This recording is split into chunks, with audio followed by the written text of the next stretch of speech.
The rain poured steadily over the dark rooftops of Zhenghu as three men gathered inside a dimly lit building. Guards stood outside, vigilant against the storm. Within, two men sat across from each other, deep in conversation, while a third man, a servant, stood silently nearby. Jean Lebong, the Grand Master of the Treasure Merchant Alliance, spoke with a voice filled with bitterness and pain. He recounted to the other seated man, an infamous assassin known only as Phantom, the torment he had suffered at the hands of someone he referred to as a wicked demon.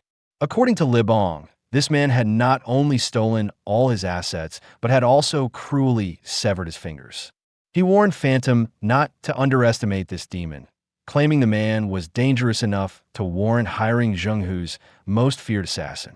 Phantom, calm and composed as always, asked whether Lebong had any specific identifying details, perhaps a portrait or sketch of the target. Lebong hesitated. Then, with a note of unease, he admitted that the most striking feature of the demon was his extraordinary handsomeness. He explained that he had first met the man by chance at a drinking party. The young man, only 20 years old, was charming, witty, and kind, unlike anyone Lebong had met. His intelligence and stories of traveling across the Central Plains had made him an intriguing presence. For 2 months, Lebong had spent time with the man. It wasn't until one drunken evening, during an impromptu martial arts display, that Lebong glimpsed the man's true power. At that point, the servant stepped forward and opened a locker, revealing a mark left behind by the so-called demon after that performance. Phantom's eyes widened when he saw it. The mark was a clear trace of the Thunderbolt sword, a secret technique known only to Nong Li Sang, one of Zhenghu's 10 greatest martial masters.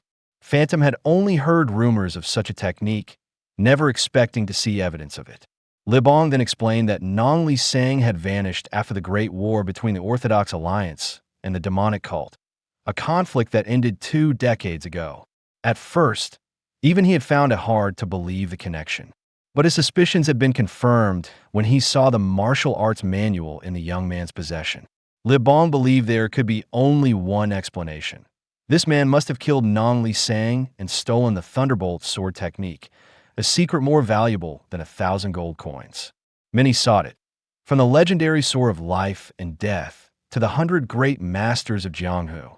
Even Xiong Wak, the dreaded demon sword and one of the 10 greatest masters, had tried and failed to capture the young man. Lebong's frustration was clear as he described how every person he sent after the demon never returned. The last time they met, the man had not only taken Lebong's fortune, but had mocked him, saying it felt good, and that there was no reason he shouldn't take everything Lebong owned. Phantom listened intently. Though he found it hard to believe a 20-year-old could defeat someone like Xiong Wak, the truth of Lebong's missing fingers was undeniable. Finally, Lebong revealed the demon's name, Jeek Legion. He pleaded with Phantom to bring justice and kill the man. In another part of the compound, Phantom approached a servant sweeping the floor. He asked to be shown the room where Legion had stayed. The servant obliged, speaking warmly of Legion's kindness, even toward lowly workers like himself. Phantom remained quiet, noting how some described Legion as generous and well-mannered, while others remembered him differently. Phantom had already conducted some of his own investigations.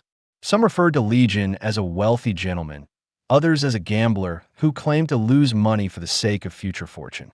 Still others remembered him as an elegant, educated young master. One final detail added to the mystery.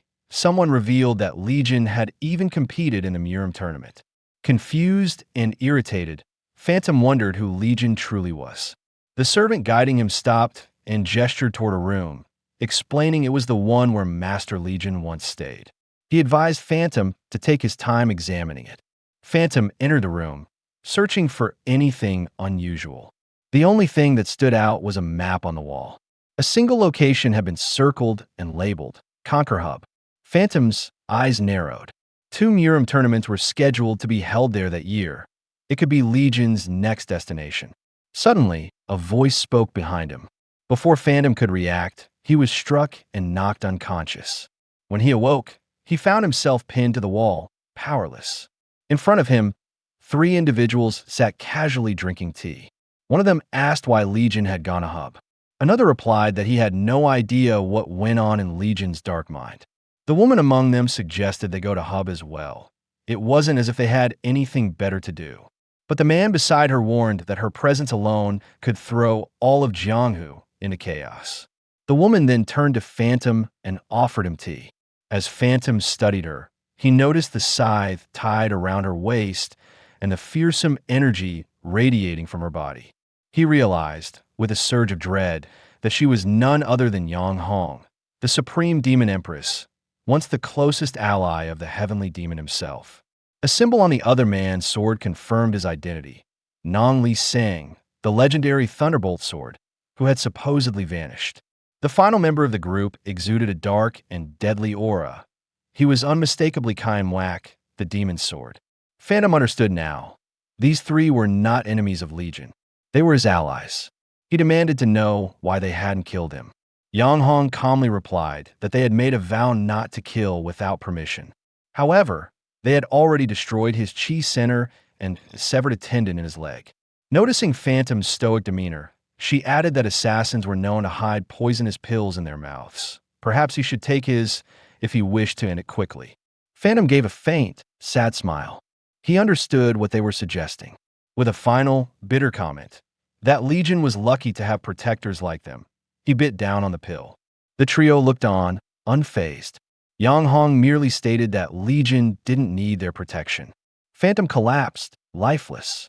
Elsewhere, Jeek Legion stood with two swords strapped to his back, facing a group of martial artists. They approached him arrogantly, clearly underestimating him. One man laughed, claiming they had finally caught him and demanded the martial arts manual containing the secret technique. A superior cautioned him not to be too eager. Many great masters had tried and died pursuing Legion. Drawing his sword, the man stepped forward, mocking Legion for his youth and fearlessness. But before he could finish speaking, Legion moved. In a single devastating strike, he killed the man on the spot. The rest of the group charged at him in fury. Legion didn't even reach for his swords. With just his fingers, he blocked their attacks. In a flurry of effortless motion, he dispatched them one by one. In less than a minute, they were all lying defeated. Legion hadn't even drawn a blade. After defeating his challengers with ease, Jeek Legion stood silently among the fallen, the dust of battle still lingering in the air. He didn't bother to draw his swords. His hands alone had been more than enough. As the silence settled around him, he mused to himself, his thoughts drifting not toward his victory, but toward the shadows of the past. The narrative shifted then, peeling back 2 decades to recount the Great War between the Orthodox faction and the Heavenly Demon cult. This brutal conflict had consumed the lands of Jianghu for 13 years, leaving behind a trail of bloodshed, sorrow, and devastation. Then, one day, the war ended as suddenly as it began, with a mysterious truce. Even after 20 years, the details of that peace remained unknown. Both the Orthodox Alliance and the Demon Cult had chosen silence. In the years that followed, Jianghu changed.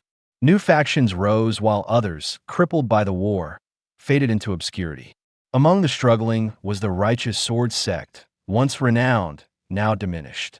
Within this weakened sect, a young woman named Zhang Cherian trained under the relentless rain, trying in vain to break through to the 7-star realm. Her sword art, Red Dead Sword, felt just out of reach, and frustration consumed her. As she wrestled with her limits, her older sister, Zhang Han, and brother-in-law approached. Zhang Han brought unexpected news. A swordsman from the Jinin clan, also surnamed Zhang, had come with a request to pair with Cherian in the upcoming Dragon and Phoenix tournament. Cherian was stunned. The Dragon and Phoenix tournament was one of the most prestigious martial competitions in the Central Plains, second only to the Heavenly Dragon tournament. However, the idea of pairing up, especially with someone like the infamous pervert Yun Yin, infuriated her. She snapped at her sister, refusing the suggestion outright. Zhang Han, remaining calm, tried to reason with her. She reminded Cherian of her own dreams, to bring honor back to the sect. Being chosen for such a prestigious event could grant that honor. But before she could finish, Cherian interrupted, anger boiling over, and stormed off. Elsewhere in a bustling marketplace, merchants shouted over each other, try to peddle their goods.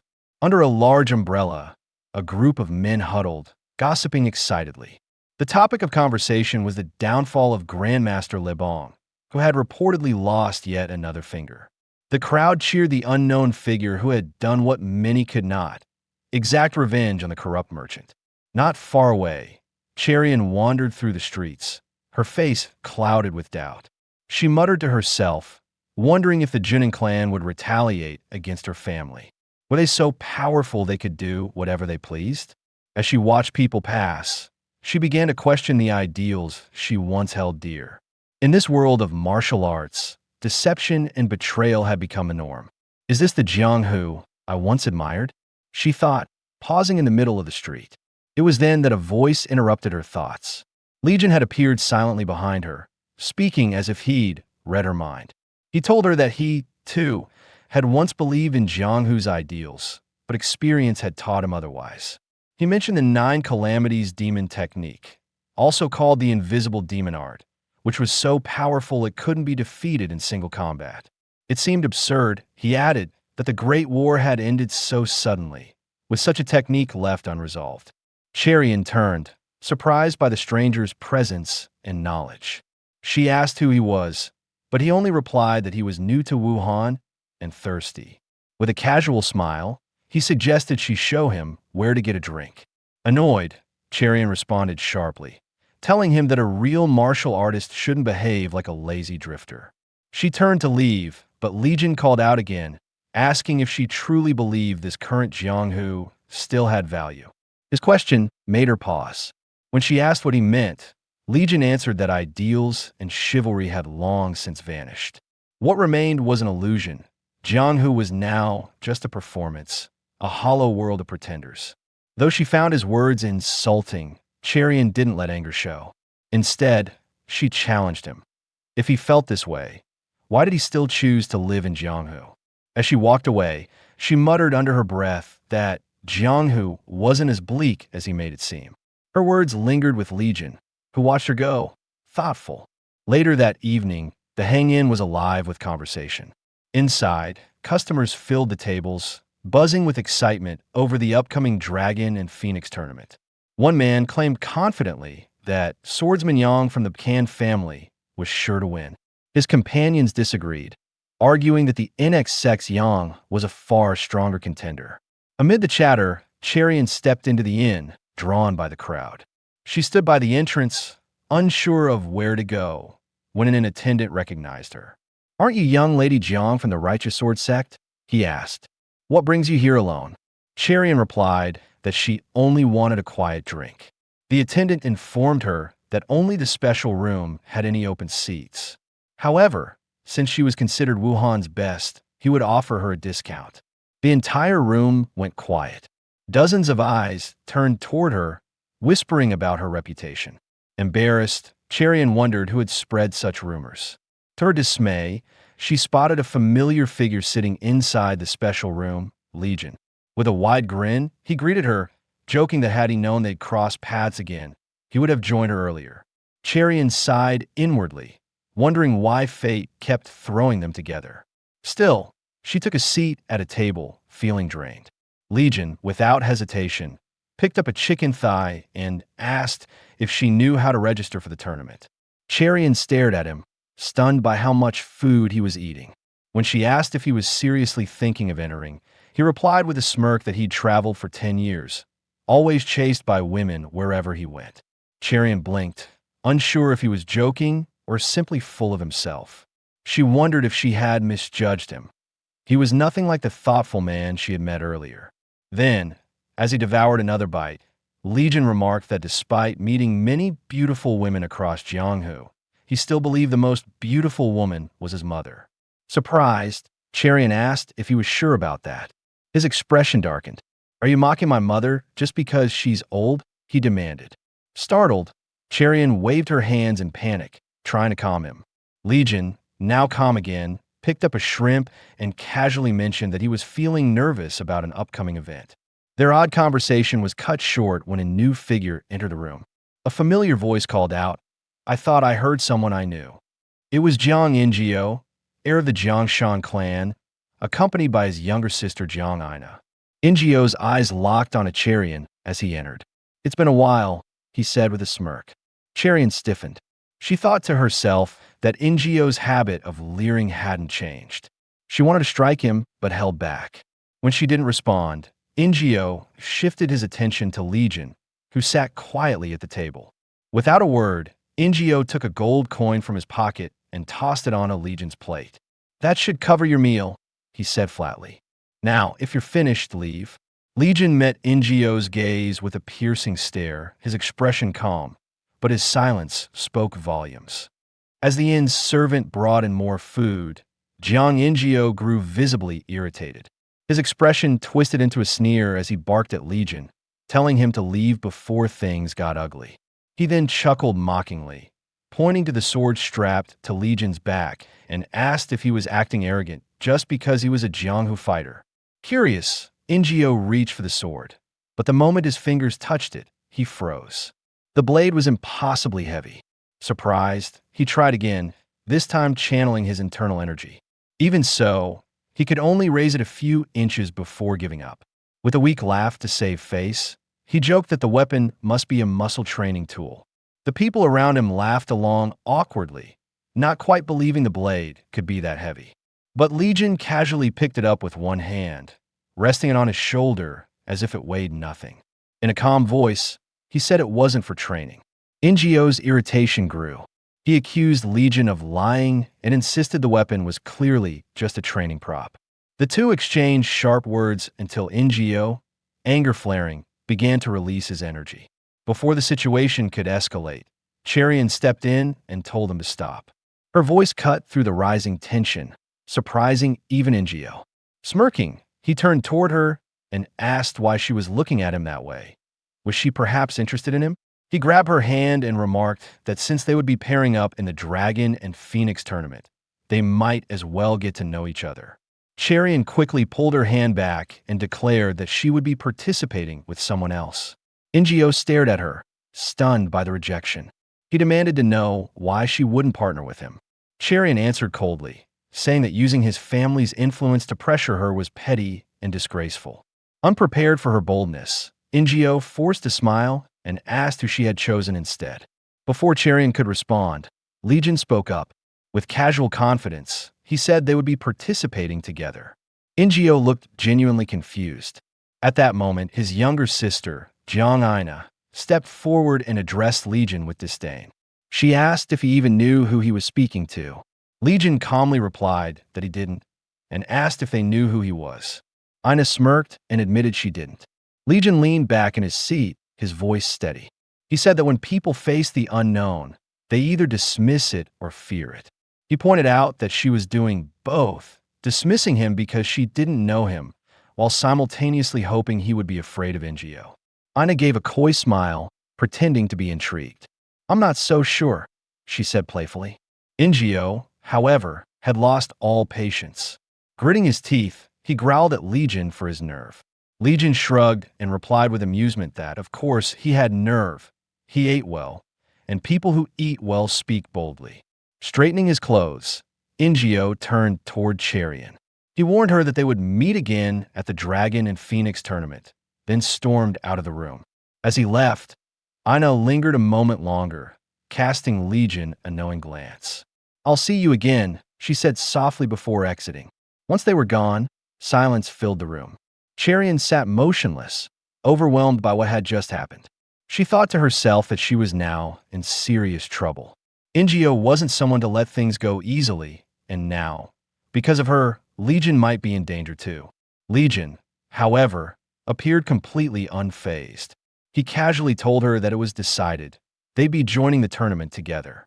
Cherian looked at him in disbelief and asked if he had planned on entering all along. Legion nodded. Yes, he had, but now he'd have to change his strategy a bit. Her eyes widened in realization. "Don't tell me," she said.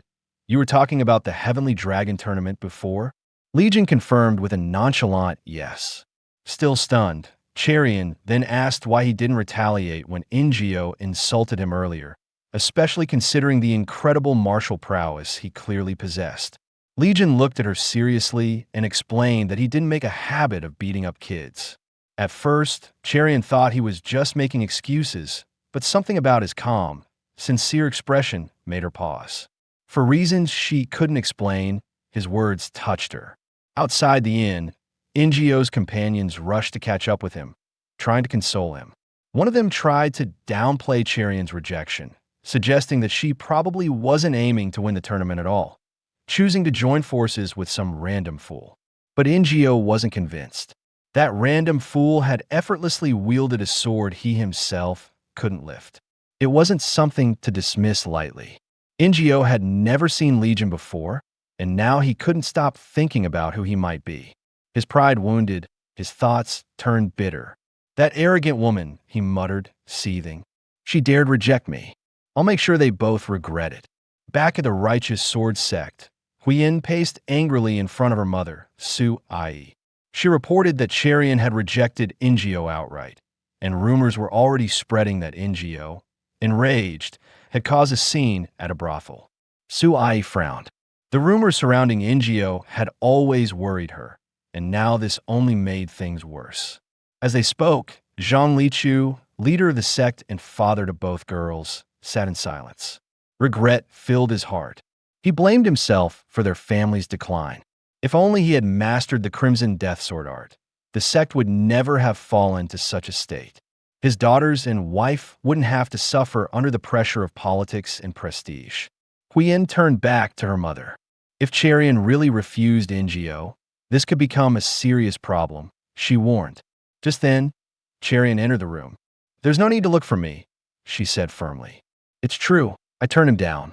Her parents looked relieved to see her safe. But their relief quickly turned to surprise when they noticed someone standing behind her.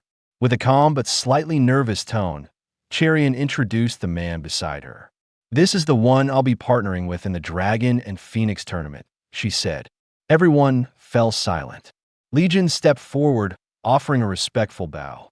My name is Legion, he said. After Legion was introduced to the group, he noticed a porcelain vase on display and casually asked if it was from the Fuan region. Curious, he inquired about the price. The sect leader replied that it had cost 150 yen.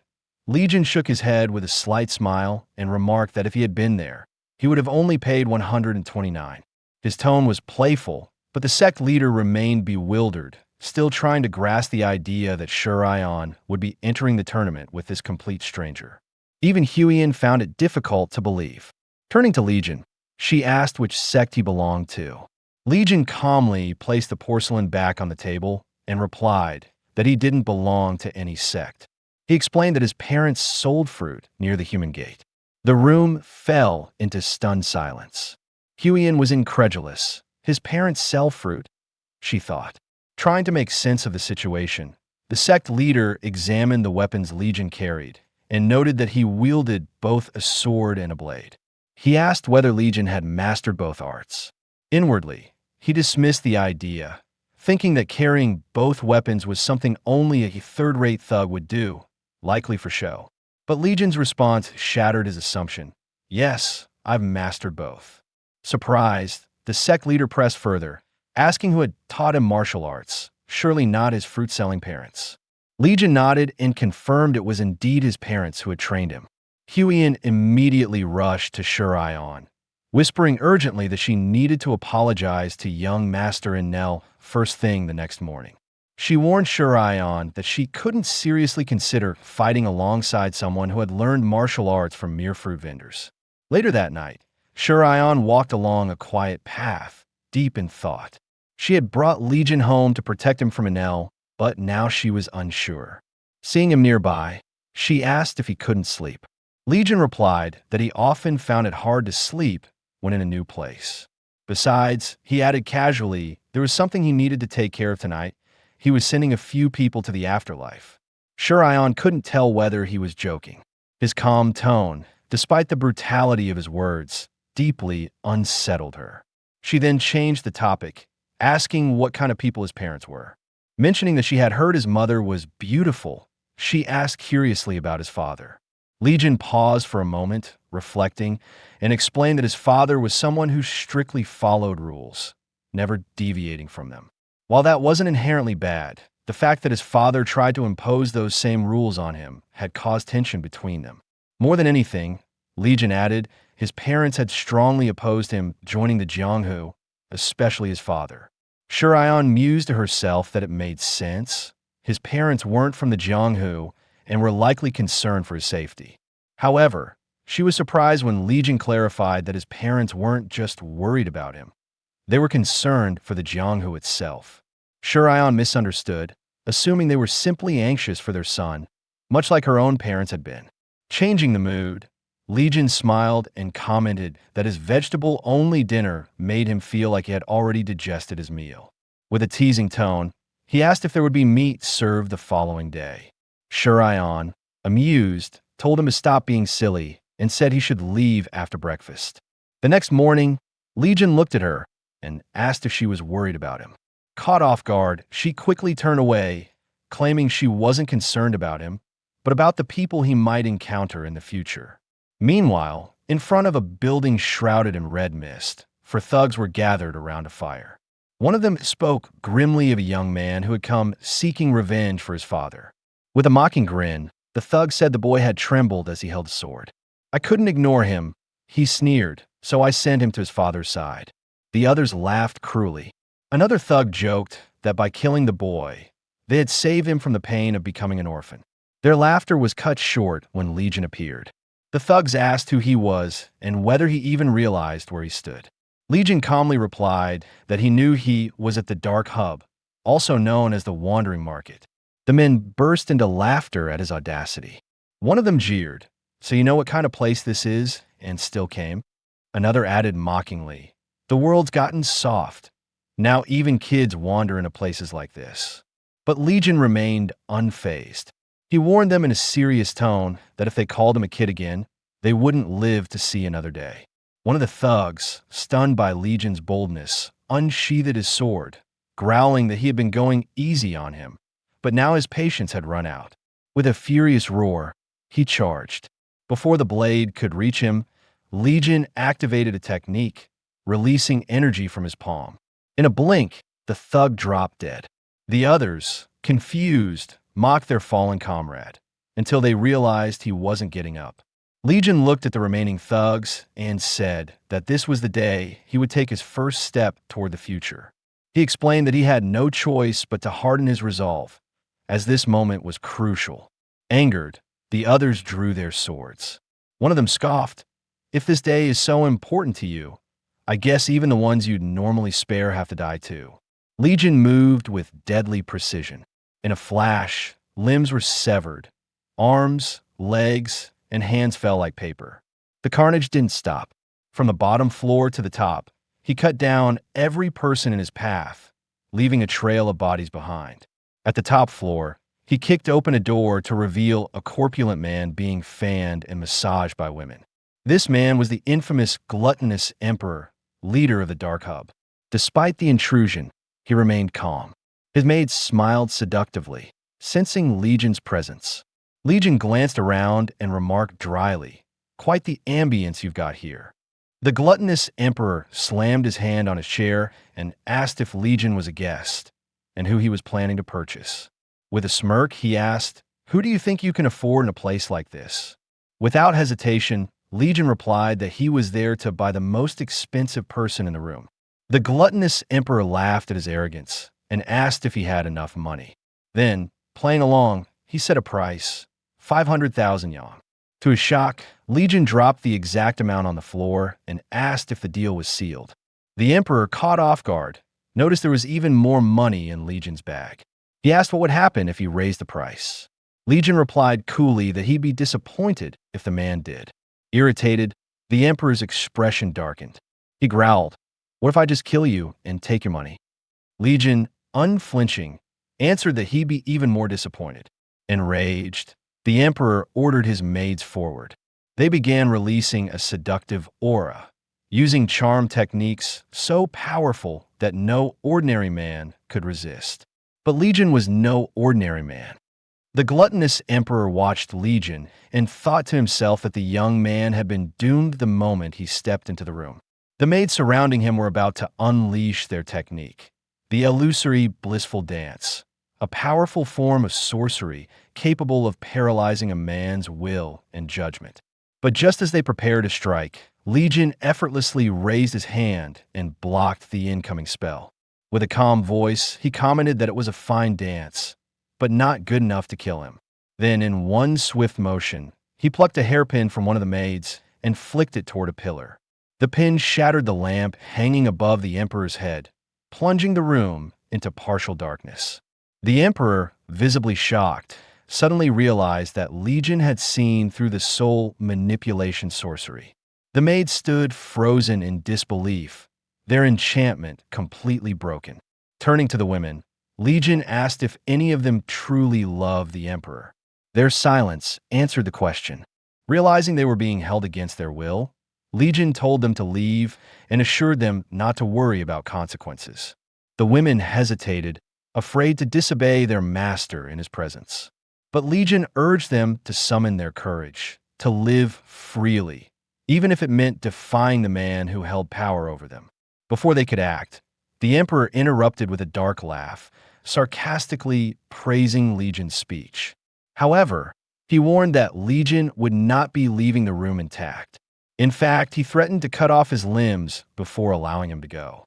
For a brief moment, even Legion's composed expression darkened in response to the man's cruelty. Stepping forward, he warned that if the Emperor truly planned to mutilate the women, then he would repay the act by slicing him apart, piece by piece. The gluttonous Emperor was stunned. He could feel the cold, overwhelming murderous aura emanating from Legion. Then, to his surprise, the maids turned to Legion and thanked him. They said that, just as he had encouraged them, they would find the courage to escape.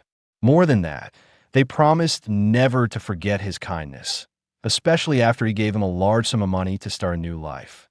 Legion, remaining calm, told them not to worry. He advised them to live well, explaining that they would need the money for a fresh beginning. The Emperor stood frozen in place, speechless as the women fled. He could only watch helplessly, unable to stop them. Inside, he seethed with rage. How could he, the great gluttonous Emperor, be reduced to such a pitiful state, undone by the murderous intent of a single brat? Fueled by humiliation, the Emperor activated a forbidden technique that caused his body to grow 3 times its size. He roared that he would kill Legion using his body protection art, a devastating and powerful martial technique. But Legion remained unfazed. With a mocking smile, he told the Emperor that if he intended to grow even larger, he would first have to endure a serious beating. And with that, the battle began. The Emperor lunged, but Legion easily dodged and appeared behind him. The massive man swung his arm wildly, attempting to strike Legion down, but the young warrior evaded again with grace and speed, the smile never leaving his face. This only enraged the Emperor more. He couldn't believe someone so young was toying with him. As the Emperor grew more furious, Legion taunted him midair, saying he despised scum like him. Then, with a powerful kick to the chest, Legion sent the massive man crashing through multiple doors, breaking the wood, and likely several bones. The Emperor coughed up blood, but managed to get back on his feet. Summoning energy into his palm, he prepared a final attack. But Legion spat in disgust, calling him a filthy pig for imprisoning those women. Then, with uncanny precision, Legion flicked a stone that pierced through the Emperor's hand, completely shattering it. The Emperor dropped to his knees in disbelief. It felt like a mythical reversal, David felling Goliath with a single stone. At that moment, he finally recognized Legion as a true master. But even then, he refused to accept defeat. Gathering his remaining energy, the Emperor shrank in size, but his power condensed and doubled. Just as he prepared to strike again, Legion reappeared in front of him in a blur.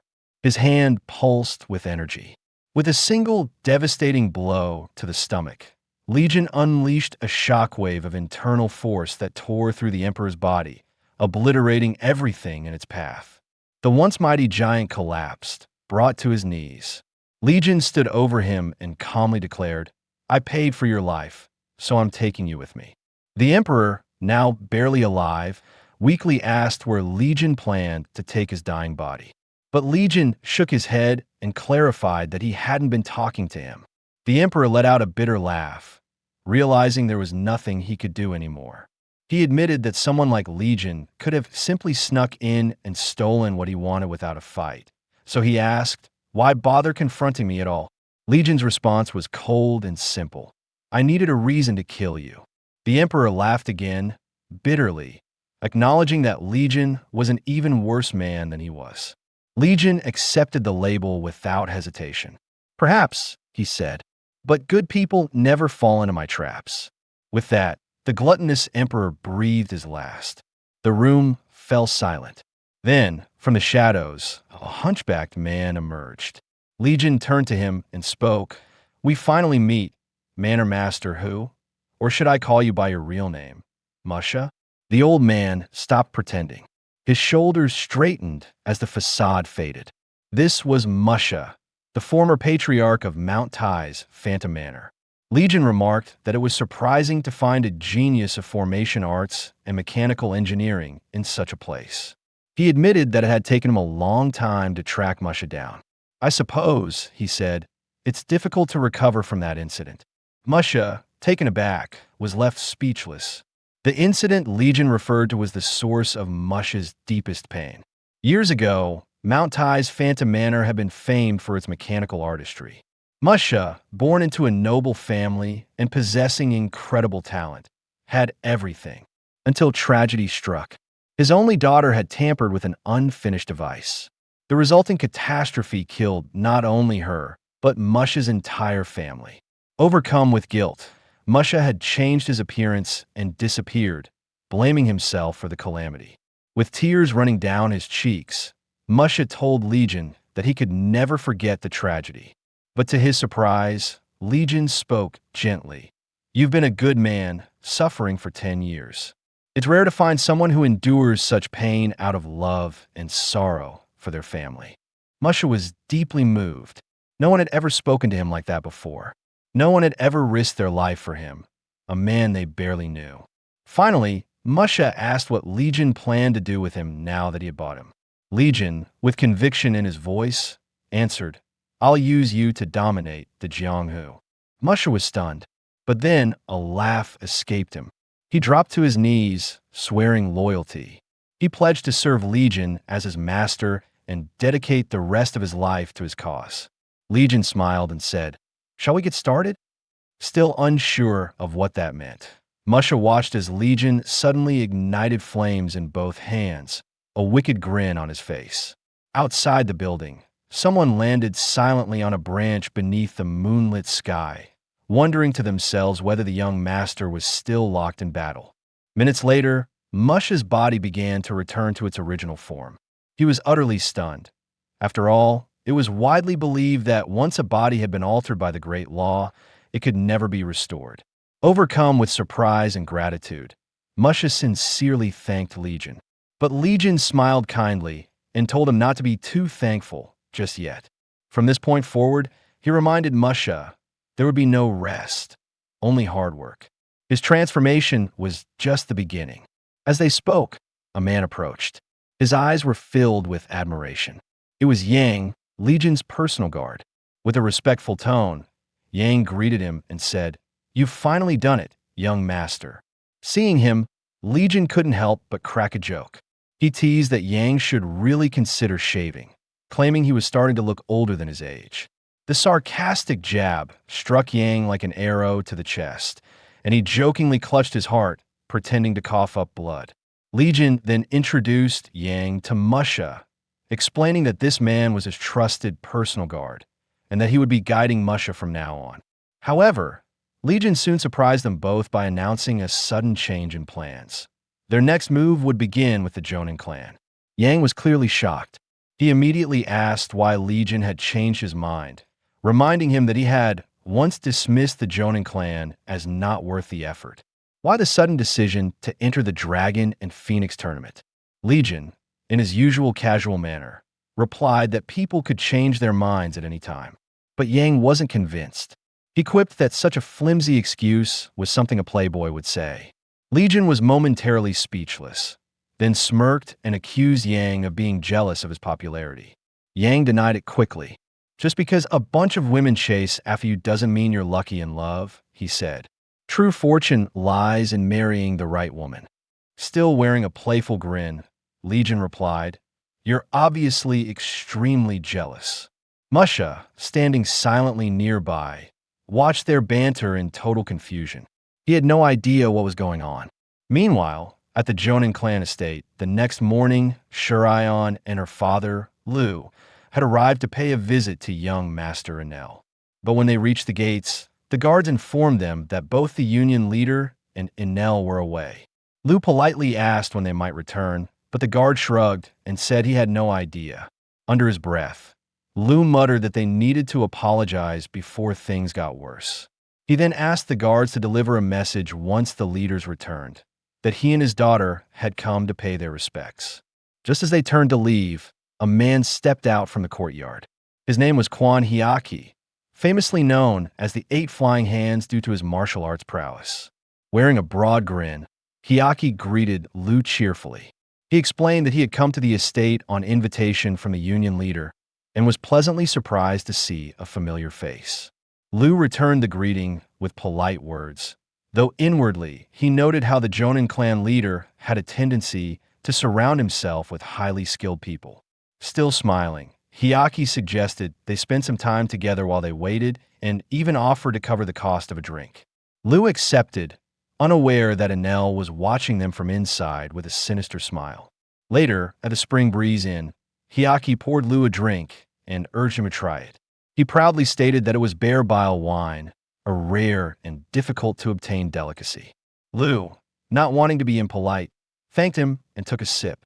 As they drank, Hyaki casually mentioned that the Jonin clan leader seemed rather upset lately. Lu quickly asked Hyaki to speak a good word for them if the chance arose. Hyaki simply laughed and told him not to worry. Kids fight all the time, he said dismissively. Meanwhile, Shurion sat quietly, lost in thought. She recalled how she had prepared food for Legion the night before. When she went to deliver it, a maid had informed her that Legion had already left without saying a word. Frustrated, Shurion muttered to herself. He was whining about wanting meat, and now he just leaves without a word? I bet he's gone by now. Back at the inn, Lu thanked Hyaki for the meal and praised the rare wine. Just as he was about to offer to pay next time, Hyaki suddenly claimed he had forgotten something urgent. Before anyone could respond, he dashed out of the building, without paying the bill. The inn's attendant, clearly unsurprised, handed the bill to Lu. When Lu saw it, he was stunned.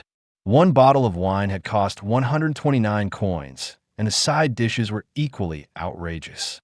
He sighed and explained that he didn't have the money with him, but would return the next day to pay. The attendant, however, coldly responded that they didn't accept credit. Still, she said they wouldn't ignore the situation either. Until he paid, his daughter would stay behind. Lu was furious. He demanded to know if they seriously intended to hold his daughter hostage. The attendant calmly replied, "Think of it as collateral. If you can't pay, your daughter can entertain guests while she's here." Lu was speechless. Has this woman lost her mind? He thought. It was then that he realized the establishment wasn't an ordinary wine house.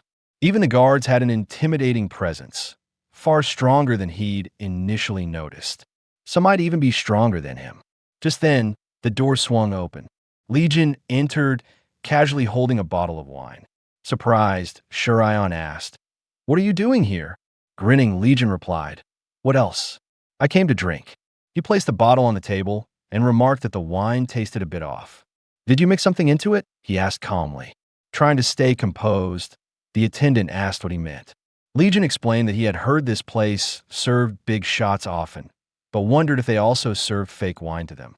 The attendant, now nervous, insisted that he was drunk and urged him to keep his voice down so as not to cause a scene. But Legion smirked and loudly declared, "This bear bile wine you're serving is fake." His words drew a crowd, curious about the commotion.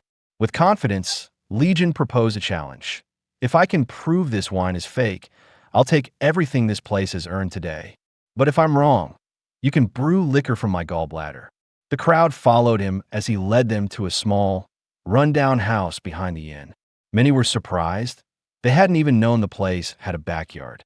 Some whispered among themselves, wondering what kind of proof he could possibly have. Standing before the locked door, Legion pointed out how odd it was that the wine was stored so far away, in a hidden location, chained shut with iron locks. The attendant quickly tried to explain that the room held trade secrets, not wine, but Legion didn't give her the chance to finish. He shattered the lock with his bare hands and pulled out a large jar, placing it on the ground for all to see. With a smug look, he declared, "This is the true identity of the precious wine you've all been drinking." The attendant panicked. She whispered to herself that she had to stop him. She couldn't let the crowd see what was inside. Desperate, she made a split-second decision. Pulling a thin, sharp needle from her mouth, she fired it at Legion, hoping to end the situation before it spiraled out of control. But Legion had already sensed her killing intent. With quick reflexes, he lifted the wine jar and used it as a shield. The needle struck the jar and shattered it into pieces. What happened next stunned everyone. As the wine spilled onto the ground, dozens of tiny, writhing insects tumbled out, strange bugs swimming in the liquid. With a sickening smile, Legion held up a small cup and looked at the horrified crowd. He mockingly asked, "So, does anyone still want to taste?" The crowd, having already seen what was in the wine, grimaced in disgust. Several people responded with a curt, "I'm good," clearly repelled, while others cautiously peered into their own cups, horrified by what they saw. "How can I prove it if no one tries it?" Legion exclaimed, causing a small commotion. He remained fully committed to his strange claim, even as someone from the back shouted, "Stop it, you lunatic! I've never heard of making beer bile wine with insects!" Unfazed, Legion calmly held the insect close to his face and explained, "This insect is called the black-painted insect. It's named that way because the markings on its back resemble an intricate piece of art." The same man who had shouted at him asked skeptically, "So what about it?" Legion smirked and explained that the black-painted insect's excretions tasted almost exactly like beer bile, so much so that anyone with an ordinary sense of taste wouldn't be able to tell the difference. Upon hearing that they had essentially been drinking insect excretions, the crowd grew even more distressed. Suddenly, a man of great stature stepped forward, interrupting the rising uproar. His presence was so commanding that even Madame looked shaken. They soon learned he was Elder Y, the leader of the Southern Peak Alliance. After the 13-year-long Great Orthodox Demonic War, which had caused massive casualties, the 9 great sects and the 4 great families had sealed themselves off, while the demonic cult vanished into seclusion. In the power vacuum that followed, 4 new forces rose within the martial world, with the Northern Heaven's Supreme Family and the Southern Peak Alliance emerging as the strongest. Seeing others bow respectfully before Elder Y, it became clear to Legion that this ordinary-looking old man was one of the most powerful figures in the current martial world. Elder Y studied Legion intently and said, "I've heard the black-painted insect only lives in the south. How do you know about them?" Legion replied calmly, "I've wandered a lot since I was young." The old man's curiosity deepened. "Your knowledge is quite vast. Who are you?" With a grin, Legion answered, "I am Legion, eldest son of drifting clouds and flowing water." Elder Y blinked at the names, muttering them to himself. Legion added, "They're the best fruit merchants on the outskirts." The old man and his followers were visibly surprised by the unexpected answer. After a pause, Elder Y let out a hearty laugh, even spitting a little as he chuckled. He thought to himself, "Is he hiding his true identity on purpose? Impressive." Meanwhile, Legion casually teased a servant using the insect.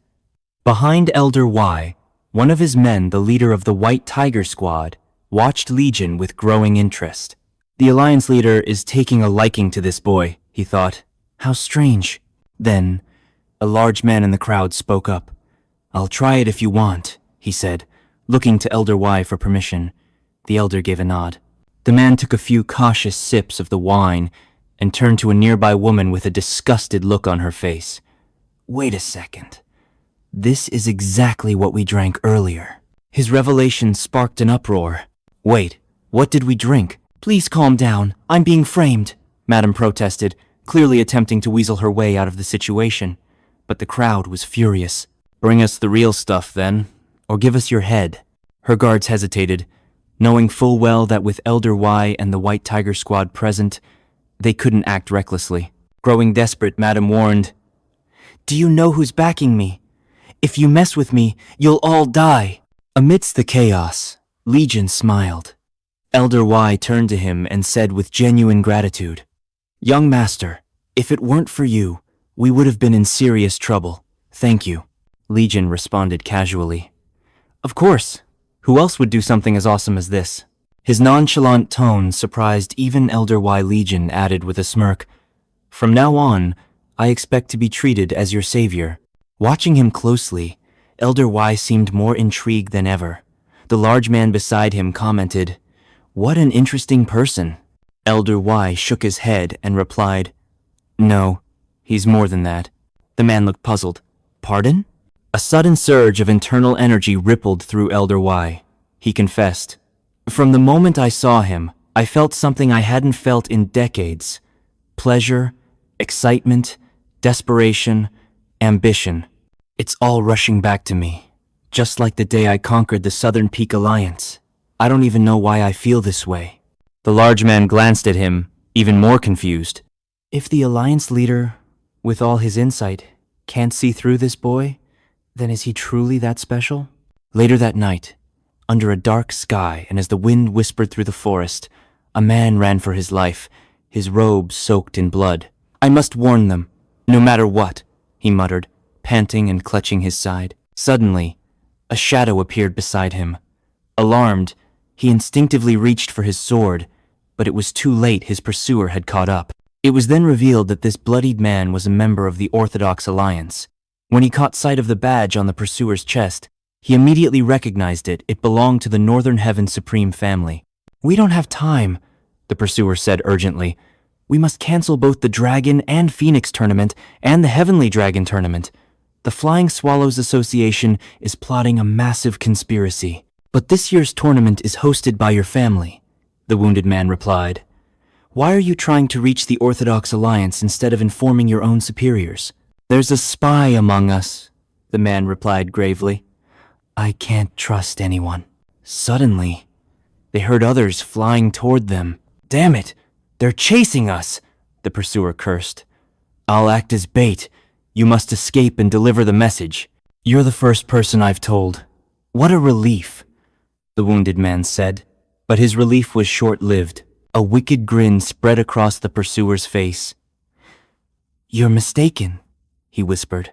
Before the man could react, his head was sliced clean off, blood painting the forest floor. The killer's voice turned cold. "The ones chasing us aren't from the Flying Swallows Association. They're from the Flying Swallow-Tail Association." As the scene shifted, butterflies fluttered through the moonlit night. A woman stood gracefully on a thin branch. A man knelt before her and addressed her with reverence. "The 16th butterfly greets the Alliance leader," she replied coldly. "What happened to the others?" He informed her that the 14th butterfly had already taken care of them. With a fan in her hand and a deceptively sweet smile, her expression twisted with bloodlust. "I knew he'd handle it," she said. "The Dragon and Phoenix tournament will be a nightmare." Back on the road, Legion and Sherion walked side by side. "I'm looking forward to it," Legion remarked, referring to the feast the second leader had promised. The leader had offered to buy the best meat to honor Legion. "I'm hungry just thinking about it," he added. "You're always hungry," Sherion teased. "It's because I've been thinking a lot lately," he replied. "To conquer the world?" she asked, curious. "That too," he grinned. "And other things." But then his smile faded. Sherion glanced at him and wondered if he felt lonely in a foreign land. She stopped and smiled, thanking him sincerely for helping her earlier. She mentioned that the young master had tried to lift Legion's sword and that Madam had been ordered to provoke him. "To think I even considered entering the Dragon and Phoenix tournament with that lunatic," she said, shaking her head. "That's why I'm telling you to enter it with me. I'll bring you victory." Legion turned to her and said, "Very well. She looked at him with a curious expression, as if searching for hidden meaning in his words. Legion smiled too. Winning might be difficult, but I at least want to put that man in his place. The moon shone down on them as they both said in unison, "Let's do our best." "You don't have to," Legion added with a shrug. "But if that's what you want, then..." Sensing something off, he stopped. "But first," he said, "we'll need to deal with that lunatic." They both turned to see a man approaching the same man who had once dined and dashed, leaving them to pay the bill. "Are you the one who upset young Master Jiang?" the man sneered. "My informant told me some lunatic ruined everything." "He's talking about you, isn't he?" Legion, unfazed, replied, "Do you always run backward to check on the people you were supposed to kill?" Sherion's expression shifted at the word kill. The man chuckled darkly. "Yes, the order was to kill you," he confirmed. Then, gesturing toward Sherion, he added, "And that woman will be a problem too." A wicked grin spread across his face as killing intent radiated from him. Sherion's skin crawled. She whispered, "I can feel his murderous intent. He really intends to kill us." Her hands trembled as she gripped her sword. "Will we even be able to defeat him if we fight together?" she asked. "I've never actually fought in real combat before," she admitted, anxiety rising. She turned to Legion. "Do you have any real combat experience?" Legion, now standing just behind her, raised a hand and jokingly pleaded, "Please, save me." As Sherion stood frozen, sweat dripping from her brow, Legion remained still behind her. The man before them radiated danger, a master of palm techniques whose hands moved so swiftly they appeared to multiply into 8, earning him the fearsome title, 8 Flying Hands. Once hailed as a hero who dreamed of changing the martial world for the better, he had grown disillusioned. Watching only villains thrive, he discarded the line between good and evil and chose the path of darkness. Now, he stood before Legion and Sherion with a calm, deadly aura. Sherion trembled, fully aware of the vast gap between their skills. Compared to him, she thought, her training meant nothing like comparing heaven and earth.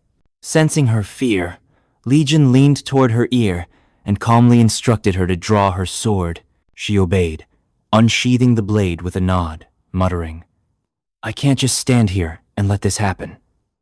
With newfound resolve, she pointed her sword at the man known only as W. The scene widened to reveal a tense, triangular standoff. The man smirked, amused by Sherion's courage.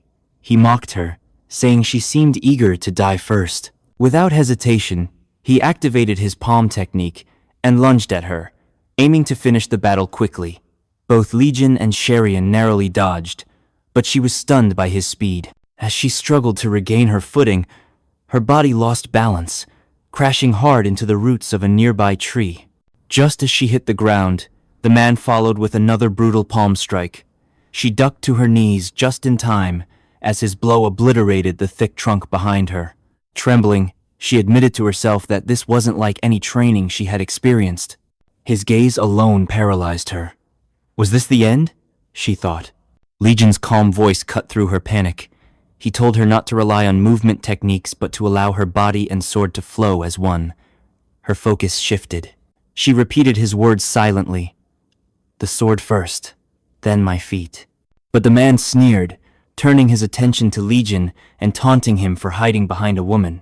While he was distracted, Sherion saw an opportunity and attacked, but he easily deflected her strike with little effort. Desperation filled her eyes. She thought, "If I fail now, we both die." She launched a flurry of increasingly powerful strikes, but he parried each with ease. Mocking her, he asked if she truly believed such childish tricks could work against him. He lunged again, palm aimed directly at her face. She barely managed to duck, retreating with a bleeding shoulder.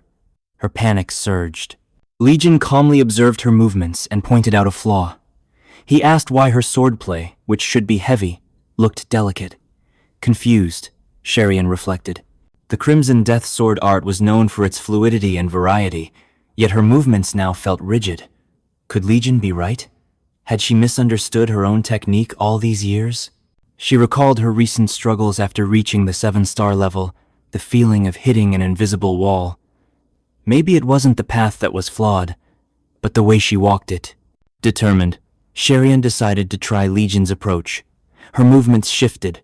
Like trickling water, her feet glided into a new stance. She released a single strike, and a few strands of the man's hair fell, cleanly severed. Her heart surged with confidence, but the man's smile twisted into anger. "Arrogant brat," he growled, channeling more power into his palms. With a furious strike, he sent Sherian flying. Her sword slipped from her hand. Blood splattered from her mouth as she tumbled and landed hard. He loomed over her and declared the end. But then, his eyes widened. Looking up at the sky, he realized she had vanished. Confused, he muttered, "What the hell? Where did she go?" From behind, a calm voice replied, "That's it." He turned and saw Legion, now in mid-air, holding Sherian with ease. Moonlight bathed Legion, giving him an ethereal glow. He revealed that he had used a technique called Void, specifically, the falling blossom step from the heavenly thunder steps. It was a martial art rarely seen, passed down from his father.